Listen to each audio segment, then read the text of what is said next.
புத்தக பிரிய நண்பர்கள் அனைவரையும் எமது அமுதச்சுரபி சேனலுக்கு அன்புடன் அழைக்கிறேன். இன்றைய நாவலான அகல் விளக்கை பற்றி பார்க்கலாம். எழுதியவர் எழுத்தாளர் முத்துலட்சுமி ராகவன். பகுதி 1 ஆரம்பிக்கிறது. அதுக்கு முன்னாடி நீங்கள் என்ன சப்ஸ்கிரைப் பண்ணாமல் பார்த்துக்கிட்டு இருந்தீங்கன்னா இப்போ சப்ஸ்கிரைப் பண்ணி வச்சுக்கோங்க. ஏன்னா இதுக்கு அடுத்த பகுதியை நான் போடும்போது உங்களுக்கு நோட்டிஃபிகேஷன் வரும். அதுக்காக சப்ஸ்கிரைப் பண்ணிவிட்டு பாருங்கள். மழையும் இல்லாத வெயிலும் இல்லாத இதமான நிழல் பொழுது அவளை பால்கனியின் ஊஞ்சலில் உட்கார்ந்து ஆட வா என்று அழைத்தது. ஆசையுடன் போனாள். ஓர் இளவரசியை போல ஊஞ்சலில் உட்கார்ந்து கால்களை விந்தி ஆடினாள். மயில் தோகை போல தொங்கிய கூந்தல் தரை தொட முயன்று ஊஞ்சலின் வேகத்தில் அலைப்பாய்ந்தது. மஞ்சள் அரைத்து பூசியதை போன்ற நிறம் கதிரவனின் கதிரில் ஜொலித்தது.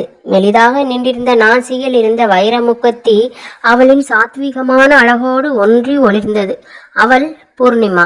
கொடி போன்ற உடல் கொண்டவள், பூ போன்ற மனம் கொண்டவள். வங்கியில் மேனேஜராக பணிபுரியும் விஸ்வநாதனின் இளைய மகள். குடும்பமே உலகம் என்று வாழும் பாகீரதியின் செல்ல மகள். கடமை, கண்ணியம், கட்டுப்பாடு என்று கஞ்சி போன்ற சட்டையை விட விரைப்பாக முறைக்கும் TSP பூபாலனின் அன்பு தங்கை. மணாலனை மங்கையின் பாக்கியம் என்று பூபாலனிடம் சொக்கி நிற்கும் ஆனந்திக்கு பிரியமான நாத்தனார். சாக்லேட்டிலிருந்து சகலத்தையும் பகிர்ந்து கொள்ளும் குட்டி குழந்தை. ஆசாவின் அருமை அத்தை. பூர்ணிமா தென்றலை போன்றவள். அகல் விளக்கின் அமைதியை தருபவள். அவள் அட்சய பாத்திரம், கற்பக தரு. காமதேனுவை போல கேட்ட வரமளிக்கும் காருண்யம் கொண்டவள். விஸ்வநாதனுக்கு பூர்ணிமா என்றால் உயிர். மகளின் கனிவான ஸ்பாவத்தில் பெருமை கொண்டவர் அவர். ஒரு வகையில் மகளை செல்வம் போல நினைப்பவர். மகள் நடந்தால் அந்த மகாலட்சுமியே நடப்பதை போல இருக்கிறது என்று சொல்லி சொல்லி மகிழ்வார். அமைதி ததும்பும் அவள் அகல் விளக்கின் சுடரொளியை தன்னுள் கொண்டவள் பூர்ணிமா. பூவினுள் மெல்லிய பாதங்கள் நிலத்தில் பதிந்து நடக்கும் ஒளியை சன்னமான கொலுசின் ஒளி மட்டுமே காட்டிக் கொடுக்கும். இட்ட அடி நோக எடுத்த அடி கொப்பளிக்க என்று அன்னம் போல நடைபயில்பவள் அவள்.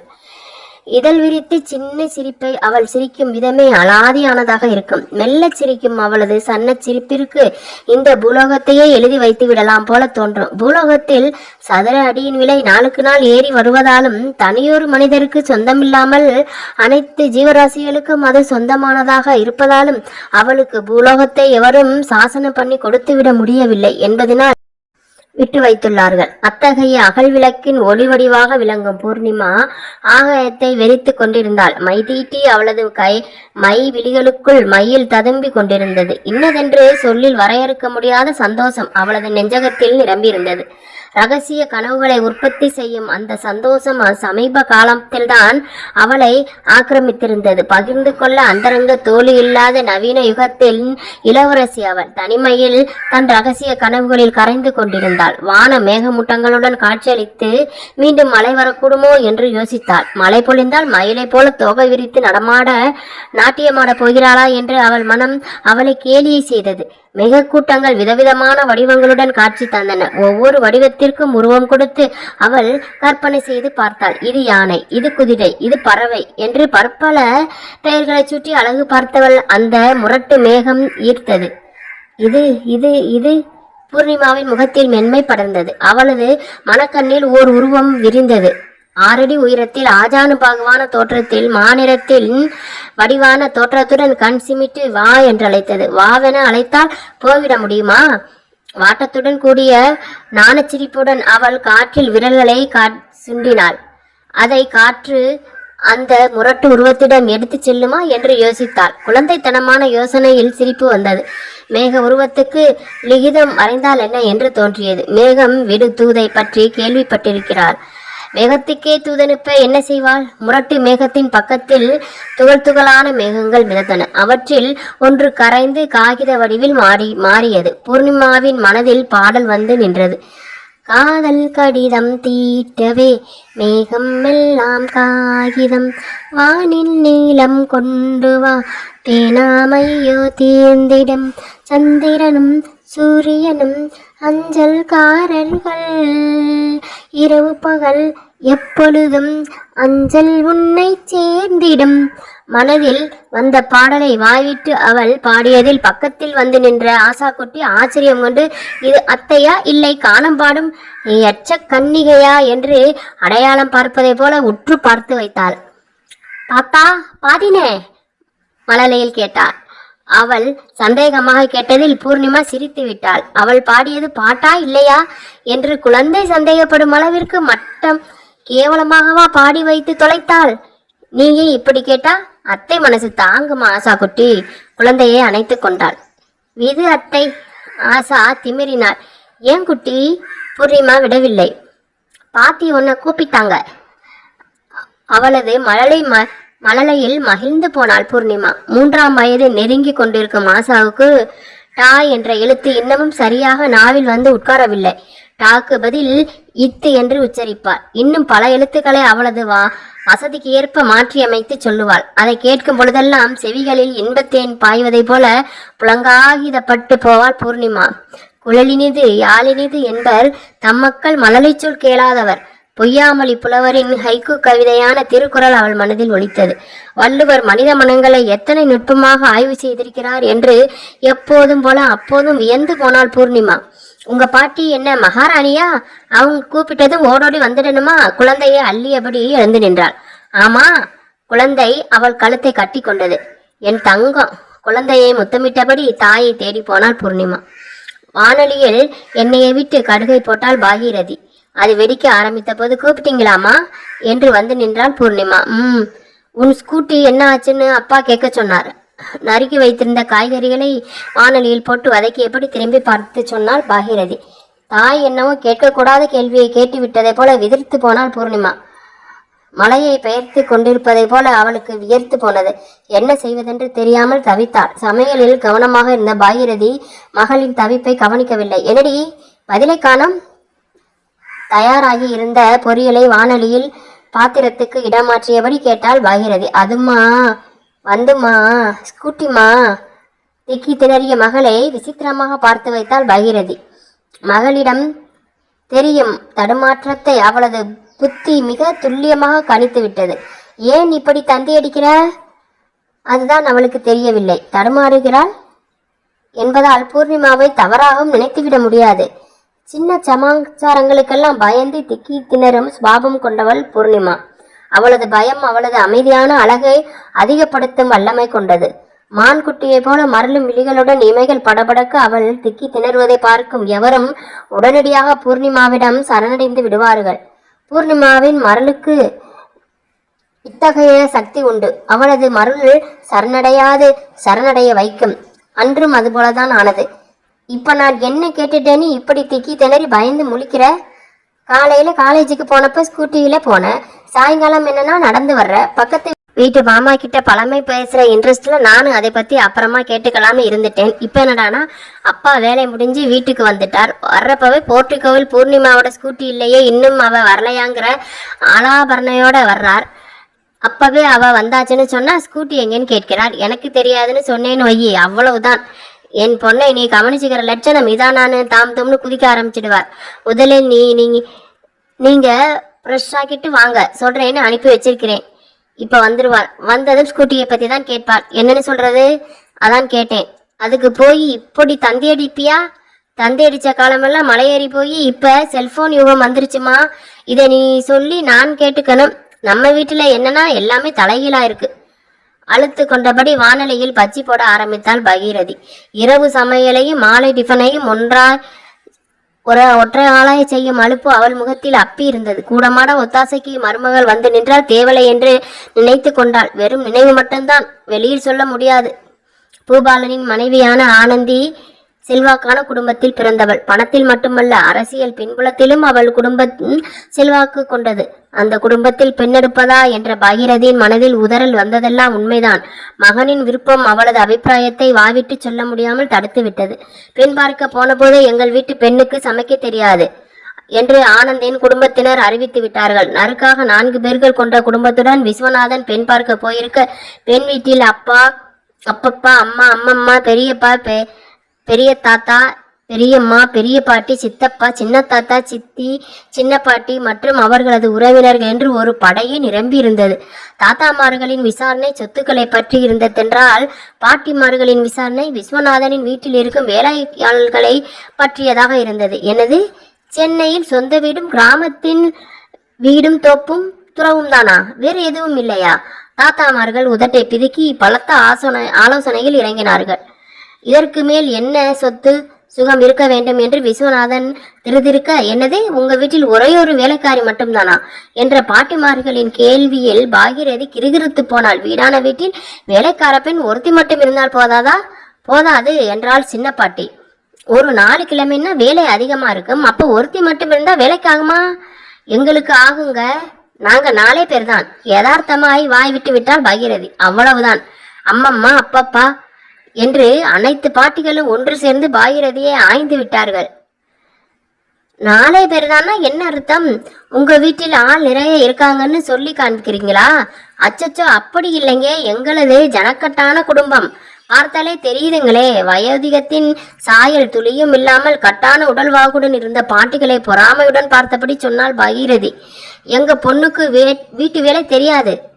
அதுக்கு என்னங்க, வேலைக்கு ஆள் வச்சுக்கோமில்ல, ஒரு பிரச்சனையும் இல்லை, இலகுவாக சொல்லிவிட்டாள் பாகிரதி.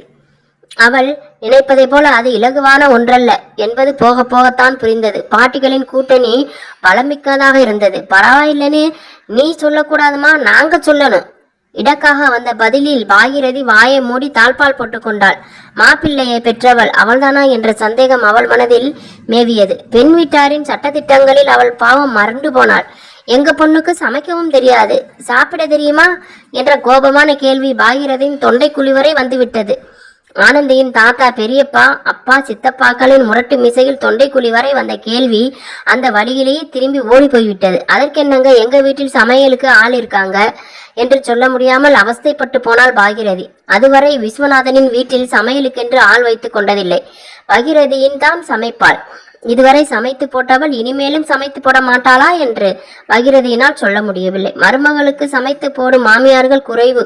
பாகிரதி ஒரு அக்மார்க் மாமியார்.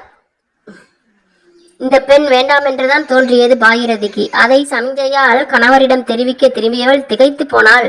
பெண் பார்க்க வந்திருந்த பாகிரதியின் செல்வ புதல்வன் செல்வன் பூபாலன் செல்வி ஆனந்தியை விழிவிலக்காமல் கடித்து உண்ணுவதை போல ஆசை பெருக பார்த்து கொண்டிருந்தான். அவன் விழிகளில் மையல் சொட்டி கொண்டிருந்தது. அதற்கு ஜொல்லு என்று திருநாமமிட்டு மகனை மனதுக்குள் தாளித்துக் கொண்டிருந்தாள் பாகிரதி. பொண்ணுதான் பார்க்க வந்திருக்கோம், நிச்சயமா பண்ணிவிட்டோம்.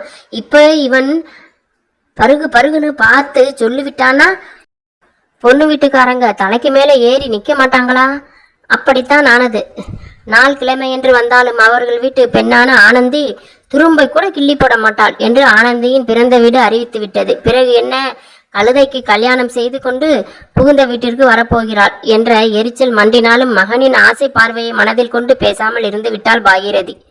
வலது காலை எடுத்து வைத்து புகுந்த வீட்டில் பிரவேசித்தாள் ஆனந்தி. கூடவே வந்து போன பாட்டியார் கூட்டம் சமையலுக்கு ஆளை அமர்த்தி விட்டுத்தான் கரையேறியது. சமையலுக்கென வந்த அன்னக்கொடிக்கு சமையலை பற்றி அரிச்சுவடி கூட தெரியவில்லை. பின் என்ன, அலுவலுக்கு சமையல் அலுவலை பார்க்க வந்தாள் என்று பாகிரதிக்கு நெஞ்சு வலியே வந்துவிட்டது. அன்னம் வைக்க கூட தெரியாத அன்னக்கொடிக்கு சமையலை கற்றுத்தர முயன்று தோற்று போனாள் பாகிரதி. இப்படி செய்யணும் அன்னக்கொடி என்று பாகிரதி சமையலை செய்து காண்பிக்க, அப்படி அம்மா என்றபடி சோபாவில் சாய்ந்து அமர்ந்து சமையலை கவனிக்காமல் டிவியில் வரும் சீரியல்களை கவனித்துக் கொண்டிருப்பாள் அன்னக்கொடி. மறக்காமல் பாகிரதி செய்து வைக்கும் சமையலை டிப்பன் கேரியரில் நிரப்பிக்கொண்டு போய்விடுவாள். மருமகளுக்கு சமைத்து போடுவதா என்று கௌரவம் பார்த்த பாகிரதி சமையல்காரிக்கு சமைத்து போடுவதை போல ஆகிவிட்டதில் இது வேலைக்கு ஆகாது என்று சமையல்காரியை நிறுத்திவிட்டு சுதந்திரமாக சமையலறையில் உலா வர ஆரம்பித்தாள் பாகிரதி. மருமகளுக்கு மாமியார் சமைத்து போடுவதா என்ற மாமியாரின் கௌரவம் அடிக்கடி அவள் மனதில் தலை தூக்கும் தான். அப்போதெல்லாம் தலைவலி, காய்ச்சல் என்று பல்வேறு நோய்கள் அவளுக்கு கை கொடுக்க வந்து நிற்கும். அம்மா, அப்பா முடியலையே என்று அவள் கட்டிலில் சாய்ந்து விடுவாள். கரண்டியை கையில் பிடிக்கும் ஆனந்தி வஞ்சனை இல்லாமல் தான் சமையல் செய்வாள். அவள் செய்து வைக்கும் சமையல்தான் வாயில் வைக்க முடியாமல் பகீரதியை படுத்தி வைத்து படுக்கையிலிருந்து எழுப்பி விட்டுவிடும். நீ ஏன் அலட்டிக்கிற? அதான் மருமகள் இருக்காள் இல்ல, நிம்மதியா ரெஸ்ட் எடு என்று சொல்வார் விஸ்வநாதன். வாயில் வைக்க முடியாத சமையலை சாப்பிட்டாலும் பரவாயில்லை, மனைவியின் உடல் நலன் பாதிப்படையக்கூடாது என்று அவரது அக்கறையில் நெகிழ்ந்து போய்விடுவாள் பாகீரதி. மாமியார் என்ற நினைவு மாறி விஸ்வநாதனின் மனைவி பூபாலன் பூர்ணிமாவின் அம்மா என்ற நினைவு வந்து கரண்டியை கையில் எடுத்து விடுவாள். ஆஷா பிறந்து அவள் பாட்டியான பின்பு தலைவலி, காய்ச்சல் என்ற காரணங்களை காட்டி அவள் படுக்கையில் விடுவது குறைந்து விட்டது. பாகி விஸ்வநாதனின் குரல் கேட்டதும், அப்பா வந்துட்டார், உன் ஸ்கூட்டி என்ன ஆச்சுன்னு கேட்பார். நீ சொன்னாதான் நானும் சொல்ல முடியும். மருமகளை மறைந்துவிட்டு பரபரத்தாள் பாகீரதி. அம்மா அது வந்து மென்று விழுங்கினாள் பூர்ணிமா. அதான் வந்துட்டேன்ல, சொல்லுமா, அலுப்புடன் கெஞ்சினார் பாகீரதி. வழியில் டயர் பஞ்சர் ஆயிடுச்சுமா, மெக்கானிக் செட்டில் விட்டுட்டு வந்திருக்கேன். பூர்ணிமாவின் விழிகளில் பயம் வந்தது. இதுக்கா இத்தனை பயம்? நல்ல பொண்ணுமா நீ, மகளை கடிந்து கொண்டாள் பாகீரதி. இல்லைம்மா, காலையில் கிளம்புறப்ப நல்லாதான் இருந்தது, சாயந்தரம்தான் விடு, டயர் பஞ்சர் ஆகிறது சகஜம்தான். பாகீரதி கணவருக்கு டிபன் காபி கொடுக்க போய்விட்டாள். பூர்ணிமாவின் சுவாசம் சீரானது. அவள் மெதுவாக நழுவி மாடிக்கு போக போனாள். நல்ல வேளை அப்பா கிட்ட மாட்டலை. அவளது நிம்மதி சில வினாடிகள் தான் நீடித்தது. பூர்ணி, விஸ்வநாதன் அழைத்து விட்டார். அப்பா. பூர்ணிமாவின் நாக்கு புரள மறுத்தது. பாகீரதி கண்டிப்பானவள் தான். அவளது தாய்ப்பாசம் எத்தகைய கண்டிப்பையும் மறக்கடிக்க வல்லது. விஸ்வநாதன் அப்படியல்ல, அவரது தந்தை பாசம் கண்டிப்பை உள்ளடக்கியது. ஸ்கூட்டியை பத்தி கேட்டா என்னத்தை சொல்றது? கைகளை பிசைந்தபடி டைனிங் ஹாலுக்கு போனாள் பூர்ணிமா. அவளது விழிகளில் பயம் அப்பி இருந்தது. சிறு வயதில் விஸ்வநாதனின் கிராம திருவிழாவிற்கு குடும்பத்துடன் அவர்கள் போயிருந்தார்கள். விஸ்வநாதனின் குடும்பம் ஊர் பெரியத்தனக்காரர்கள் குடும்பங்களில் ஒன்று என்பதால் கிராமத்தில் அவர்களுக்கு தனி மரியாதை கிடைக்கும். சென்னை மகா கடலின் ஜனத்தொகையில் அடையாளமில்லாமல் கலந்துவிட்ட விஸ்வநாதனுக்கு கிராமத்தில் கிடைக்கும் மரியாதையும் கௌரவமும் வேண்டியிருந்ததால் அவர் கிராமத்தில் இருந்த தோப்பு துறவுகளை விற்றுவிடாமல் கட்டி காத்து வந்தார். மேற்பார்வைக்கென்று ஒரு கணக்கு பிள்ளையும் தோப்பு வீட்டில் குடியிருந்து விவசாயம் பண்ண கணவனும் மனைவியுமாக ஒரு குடும்பமும் விசுவாசத்துடன் வேலை பார்க்க அவரது நிஜ நிலம் பசுமை குறையாமல் செழிப்பாக விளைச்சலை வாரி வழங்கியது. விஸ்வநாதன் நல்லவர், தாராள மனமுள்ளவர். நிலத்தில் வரும் வருமானத்தில் கணக்கு பிள்ளைக்கும் தோப்பு வீட்டில் குடியிருக்கும் விவசாயம் பண்ணும் குடும்பத்தினருக்கும் கணக்கு பார்க்காமல் சம்பளத்தை அள்ளி கொடுப்பார். மற்றவர்கள் கொடுக்கும் சம்பளத்தை விட 2 மடங்கு சம்பளம் அதிகமாக கிடைத்ததில் அவர்களும் இடம் மாறாமல் நிலைத்து நின்று விஸ்வநாதனுக்கு விசுவாசமாக வேலை பார்த்து கொண்டிருந்தார்கள். இன்னொன்றும் உள்ளது.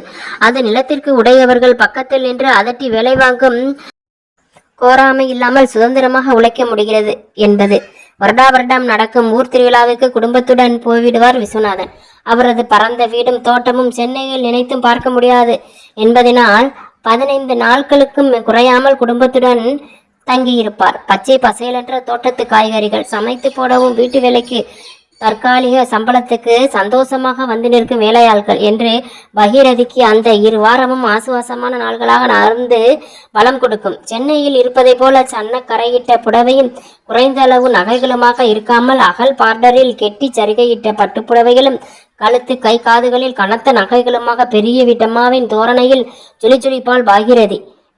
பிள்ளைகளையும் அதுபோலவே அலங்கரித்து விடுவாள். பிடிக்காவிட்டாலும் பகீரதியின் அதட்டலுக்கு பயந்து மைனர் செயின் பிரேஸ்லெட் சகிதம் வலம் வருவான் பூபாலன். மகனுக்கே அப்படி எனும்போது மகளை சும்மாவா விட்டு விடுவாள். நீண்ட தலைமுடியை இரட்டை பின்னலாக போட்டு இருபக்கமும் பூ வலியுமாறு அழகாக பூச்சோடி கழுத்தில் கனத்த கல் டாலரில் தாமரை பூவில் மகாலட்சுமி அமர்ந்திருக்கும் செயினை போட்டு காதுகளில் கல் ஜிமிக்கியும் கைகளில் குலுங்கும் தங்க வளையல்களும் பட்டுப்பாவாடை சட்டையும் நெற்றியில் நீண்ட வடிவில் இருக்கும் திலகமுமாக சாட்சாத் அந்த அம்மனை குழந்தை வடிவில் அருள்பாலிக்க வந்துவிட்டதை போல இருப்பாள் பூர்ணிமா. அப்படியொரு விழா நாளில் ஊரை சுற்றி பார்க்க தனித்து கிளம்பிவிட்டாள் பூர்ணிமா. பிள்ளைகளை தனியே விடமாட்டாள் பாகீரதி. அவள் மதியத்துக்கு கண்ணயர்ந்திருந்த சமயம் பார்த்து நழுவி விட்டாள் பூர்ணிமா. ஊரை சுற்றி வரும்போது ஒரு வீட்டில் அழுகை சப்தம் கேட்டது. என்னவென்று கேட்டால் வறுமையாம். திருவிழாவுக்கு புது துணிகள் எடுக்க முடியவில்லையாம். நெல்லுச்சோறும் இட்லியும் கனவாக இருந்தனவாம். மனதை கேட்காமல் கையில் இருந்த தங்க வளையல்களில் ஒன்றை கலட்டி கொடுத்துவிட்டு வந்துவிட்டாள் பூர்ணிமா. அன்று கூட இந்த அளவுக்கு அவள் பயப்படவில்லை. வளையல் எங்கே என்று வீட்டில் கேட்டால் என்ன பதிலை சொல்வது என்று தடுமாறவில்லை. தைரியமாக விஸ்வநாதனை எதிர்கொண்டாள். பாவம்ப்பா, ஊரெல்லாம் சிரிச்சுக்கிட்டு இருக்கிறப்ப அவங்க மட்டும் அழுதுகிட்டு இருந்தாங்க. நம்ம வீட்டுல டெய்லி சமைக்கிற சாதத்தை நெல்லுச்சோறுன்னு ஏக்கமா சொன்னாங்கப்பா. இட்லி தான் அவங்களோட கனவு டிஃபனா. மனசு கேட்கலப்பா, அதான் வளையல கலட்டி கொடுத்துட்டு வந்துட்டேன் என்று தந்தையின் முகம் பார்த்து சொன்னாள். மகிழ்ந்து போய்விட்டார் விஸ்வநாதன். மகளை தூக்கி தோளில் உட்கார வைத்து என் மக அன்னபூரணிடி என்று பெருமையுடன் கூவினார். அப்படி எதையும் தைரியமாக ஒப்புக்கொள்ளும் இரக்க மனம் கொண்ட பூர்ணிமாதான் இன்று ஸ்கூட்டியை பழுது பார்க்க மெக்கானிக் ஷெட்டில் விட்டிருக்கும் செய்தியை தந்தையிடம் சொல்ல அஞ்சி நடுங்குகிறாள். ஸ்கூட்டி ரிப்பேர் ஆவது சாதாரண விஷயம்தான். அதை பழுது பார்க்க மெக்கானிக் ஷெட்டில் விடுவதில் தவறில்லைதான். இதை பாகிரதி பெரிதாக எடுத்துக்கொள்ளாததை போல விஸ்வநாதனும் பெரிதாக எடுத்துக்கொள்ள மாட்டார்தான். எந்த மெக்கானிக் செட்டில் விட்டிருக்கிறாள் என்பதில்தான் விஷயமே அடங்கி இருக்கிறது. அதை விஸ்வநாதன் கேட்டுவிட்டால் பூர்ணிமாவினால் பதில் சொல்ல முடியாது. அந்த மெக்கானிக் செட்டின் பெயர் ஆரோ மெக்கானிக் செட். அதன் உரிமையாளன் ரகுவரன். அந்த குடும்பத்தினருக்கு ரகுவரனை பற்றி நன்றாக தெரியும். அவன் அவர்களுக்கு அறிமுகமானவன்தான். அவர்களின் வீட்டிற்கு எதிரே பறந்து விரிந்த மிகப்பெரிய மைதானத்தில் எழும்பியுள்ள நட்சத்திர ஹோட்டலை போன்ற முகப்பை கொண்ட அடுக்குமாடி குடியிருப்பில் ஒரு குடியிருப்பிற்கு சொந்தக்காரன் அவன். அந்த குடியிருப்புகளில் வசித்து வரும் அனைவரும் உயர்மட்டம். ரகுவரன் மட்டும் விதிவிலக்காக மெக்கானிக் ஷாப் வைத்திருந்தான். அதனால் மட்டும்தான் அவன் தனிப்பட்டு தெரிந்தானா? இல்லை, அதனால் மட்டும் ரகுவரன் தனித்து தெரியவில்லை. அவனது தார்மீக கோபம்தான் அவனை தனித்து இனம் பிரித்து நிறுத்தியிருந்தது. அவன் பக்கா ரவுடி சார். விஸ்வநாதனுடன் பணிபுரியும் பேங்க் ஆபீசர் ஒருவர் எதிர்பார்த்த அபார்ட்மெண்டில் குடியிருந்தார். தினமும் வாக்கிங் போகும்போது விஸ்வநாதனிடம் ரகுவரன் செய்யும் அடாவடிகளை பற்றி ஒரு மூச்சு அழுது விட்டுத்தான் ஓய்வாராம். நடு ரோட்டில் புரட்டி புரட்டி அடிச்சிருக்கான். சாட்சி சொல்ல ஒரு பய வரல. 2 தரம் அடையாள அணிவகுப்பில் நிறுத்தி வச்சேன். பய சிக்கல. சிக்கியிருந்தா சின்ன பின்னமாகி இருப்பான். மீசையை முறுக்கியபடி பூபாலன் உருமான். எதுக்காக நீங்க டென்ஷன் ஆகிறீங்க? ஆனந்தியை அமைதிப்படுத்த முயல்வாள்.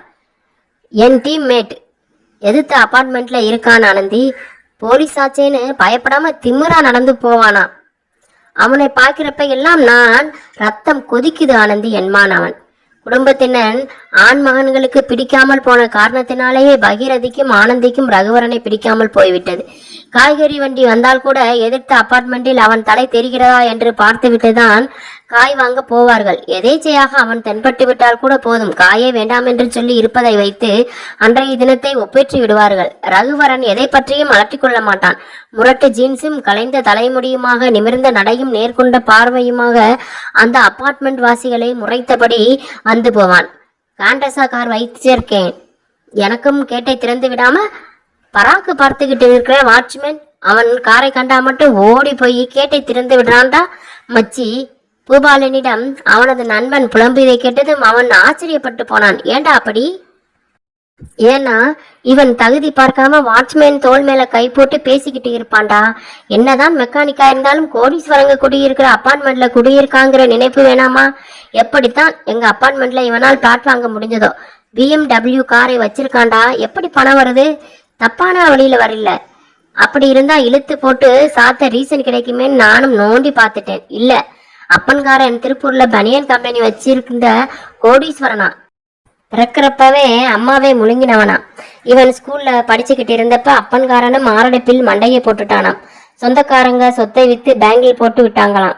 வட்டி பணத்துல மெக்கானிக்கல் இன்ஜினியரிங் படிச்சவன். வேலைக்கு போகாம மெக்கானிக் ஷாப்பை திறந்து ஆட்டோமொபைல் ஸ்பேர் பார்ட்ஸ் விற்கிற கடையொன்னே ஆரம்பிச்சிட்டானாம். தொழில் திறமையானவனாம். உதவிக்கு 4 பேர். கடையை கவனிச்சிக்க ஆள்கன்னு சம்பளம் கொடுக்கிற முதலாளியெல்லாம். ஃபியூச்சரில் கார் தயாரிக்கிற கம்பெனி ஒன்னே ஆரம்பிக்கணுங்கிறது தான் இவனோட லட்சியமாம். எந்த அளவுக்கு டேமேஜான காரை கொண்டு போனாலும் ரீஸ்டோர் பண்ணி கொடுக்கறதுல கில்லாடியாம். அப்புறம் பணம் குமியாம என்ன செய்யும்? பொறாமையுடன் சொன்னான் பூபாலனின் நண்பன். இப்படி சக குடியிருப்பு வாசிகளின் சகல விதமான கோபங்களுக்கும் பொறாமைகளுக்கும் ஆளாகி இருக்கும் ரகுவரன் பூர்ணிமாவின் கடைக்கன் பார்வைக்கும் ஆளானது தனிக்கதை. இயல்பாகவே காருண்ய மனம் கொண்ட பூர்ணிமாவிற்கும் எதிர்த்த அபார்ட்மெண்டில் ஒரு தோழி இருந்தாள். செமஸ்டர் சமயங்களில் சேர்ந்து படிக்க, கல்லூரி போகாத நாட்களில் நோட்ஸ் எடுக்க, விடுமுறை தினங்களில் அரட்டை அடிக்க என்று பல்வேறு காரணங்களை முன்னிட்டு பூர்ணிமா எதிர்த்த அபார்ட்மெண்டிற்கு அடிக்கடி போய் வருவாள். அப்படி போய் வரும் தருணங்களில் எல்லாம் பாகிரதி அவளை எச்சரித்து தான் அனுப்பி வைப்பாள். அந்த அபார்ட்மெண்ட்ல ரவுடி ஒருத்தனில் குடியிருக்காண்டி, அவன் கண்ணில படாம போய் வரணும், புரிஞ்சதா? அவன் தலையை கண்டா கூட ஓடி வந்துடணும். எதற்காக ரகுவரனின் தலையை கண்டு ஓடி வர வேண்டும் என்று பூர்ணிமாவிற்கு புரியவில்லை. அவன் தலை கலைந்திருந்தால் கூட பார்க்க நன்றாகத்தானே இருக்கிறான் என்று அவள் மனம் சொல்லியது. ரகுவரனின் கண்களில் பூர்ணிமா படவில்லை. பூர்ணிமாவின் கண்களில்தான் ரகுவரன் பட்டு தொலைத்தான். எதிரில் வரும் இளம் பெண்ணை கல்லையும் மண்ணையும் பார்ப்பதை போல பற்றற்று பார்த்துவிட்டு எனக்கென்ன என்று போகும் ரவுடியை பற்றி பூர்ணிமா ஆச்சரியப்பட்ட போது, நீ இல்ல ஐஸ்வர்யா ராயை எதிரே வந்தாலும் அவன் அப்படித்தான் பார்ப்பான் என்று எரிச்சல் பட்டாள் பூர்ணிமாவின் தோழியான சுபா.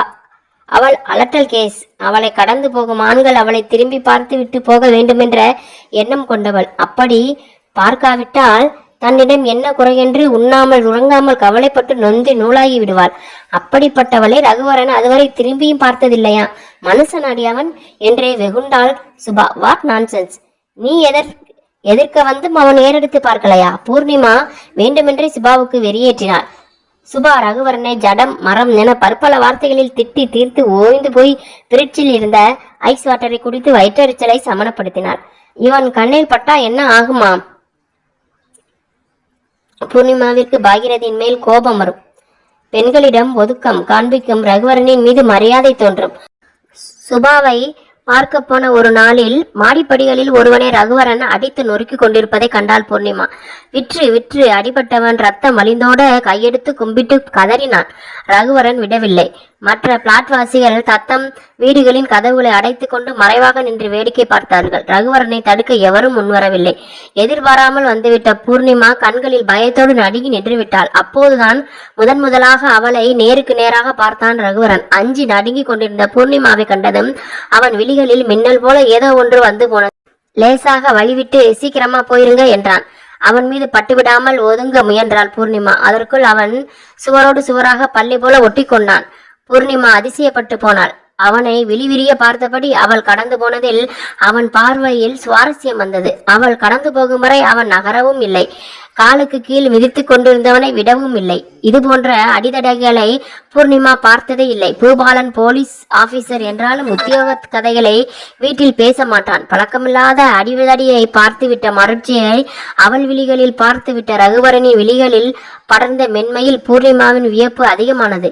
இவன் இப்படி சாஃப்டா கூட பார்ப்பானா? அவன் விழிகளில் தெரிந்த மென்மைக்கும் அவனது காலடியில் மிதிப்பட்டு கொண்டிருந்தவனின் முகத்தில் வழிந்த ரத்தத்திற்கும் கொஞ்சம் கூட பொருந்தி வரவில்லை. அந்த முரண்பாடை யோசித்தபடி நகர்ந்தவளை உள்ளே வந்து தொலைடி என்று வீட்டுக்குள் இழுத்து கொண்டாள் சுபா. என்னவாம்டி இப்படி அடிச்சு நொறுக்குகிறான்? பூர்ணிமா கேட்ட கேள்விக்கு சுபா அளித்த பதிலில் ரகுவரனை பற்றிய பிம்பம் பூர்ணிமாவின் மனதில் உயர்ந்து எழுந்து நின்று பதிவானது. அடிச்சு நொறுக்காம என்ன செய்வான்? இந்த பொறுக்கி வீட்டுல பொண்டாட்டி பிரசவத்துக்காக தாய் வீட்டுக்கு போயிருக்கிறா. போன மகராசி ஹஸ்பண்டை பத்தின கவலையில் வேலைக்கார பெண்ணை நிப்பாட்டாம தினமும் வேலைக்கு வந்து போகணும்னு ஆர்டர் போட்டுட்டு போயிட்டான். அந்த பொண்ணு பாவம் சம்பளம் கொடுக்கிற மகராசி சொல்லிட்டாலேன்னு வேலைக்கு வந்து போயிருக்கு. இந்த நாய் அந்த பெண்ணை ரேப் பண்ண பார்த்திருக்காண்டி. காட்! பூர்ணிமா அதிர்ந்து விட்டாள். அந்த வேலைக்கார பெண்ணை அவள் பார்த்திருக்கிறாள். 14 வயது கூட நிரம்பாத சிறுமி அவள். பள்ளிக்கு சென்று கொண்டே வீட்டு வேலை பார்க்கிறாள். வீட்டு வேலை செய்வதில் கணிசமான சம்பளம் கிடைக்கிறது. வாஷிங் மிஷின், மிக்சி, கிரைண்டர் போன்ற உபகரணங்களால் வேலை குறைவு என்பதால் பள்ளிக்கு போகும் நேரம் போக காலை மாலை இருவேளையும் அந்த அபார்ட்மெண்டில் இருக்கும் பிளாட்களில் வீட்டு வேலைகளை செய்வாள். சம்பள பணத்தை மேற்படிப்புக்கு சேர்த்து வைக்கிறாளாம். இவளோட தம்பி பீச்சில் சுண்டல் இருப்பானா. அம்மா வேறொரு அபார்ட்மெண்டை வீட்டு வேலைக்குன்னு குத்தகைக்கு எடுத்திருக்கான். அப்பா ஆட்டோ டிரைவர். உழைப்பாளி வர்க்கம் டி என்பாள் சுபா. அந்த பெண்ணையா இவன் சூறையாட நினைத்தான்? பூர்ணிமாவால் தாங்க முடியவில்லை. அந்த பொறுக்கியை இவன் பார்த்திருக்கிறார். சொந்தமாக டிபார்ட்மெண்டல் ஸ்டோர் வைத்திருக்கிறான் என்று சுபா சொல்லி இருக்கிறார். மடிப்பு களையாத உடை, கண்ணியமான தோற்றம் என்று ஜென்டில்மேனுக்கே உரிய சாமுத்திரிகா லட்சணங்களுடன் இருப்பான். அவனா இப்படி? இந்த பெண் கத்தின கத்தலை எதிர் பிளாட்டில் இருந்த இவன் கேட்டிருக்கான். மற்றவங்களும் கேட்டிருக்கலாம். யாரும் ஏன்னு கேட்கல. இவன் கதவை உடைச்சு உள்ளே போய் அந்த நாயை புரட்டி எடுத்து இழுத்துக்கிட்டு வந்து மாடிப்படியில போட்டு மிதின்னு மிதிச்சுக்கிட்டு இருக்கான். அவன் வீட்டுக்குள்ளேயே விட்டு அடிச்சா மற்றவங்களுக்கு தெரியாது. இவன் என் வீட்டுக்குள்ள வந்து அடிக்கிறான்னு அந்த நாய் சொன்னாலும் சொல்லுமில்ல. அதுக்கு தான் மாடிப்படி மிதி. சுபா விவரிக்க சரித்திர கதாநாயகனை பற்றி கேட்டுக்கொண்டிருக்கும் ஆவல் பூர்ணிமாவின் விழிகளில் மிதந்தது. இத்துடன் அகல் விளக்கின் இந்த பகுதி நிறைவடைகிறது. அடுத்த பகுதியில் அகல் விளக்கை தொடர்ந்து காணலாம். அதுவரை காத்திருக்கவும். நன்றி.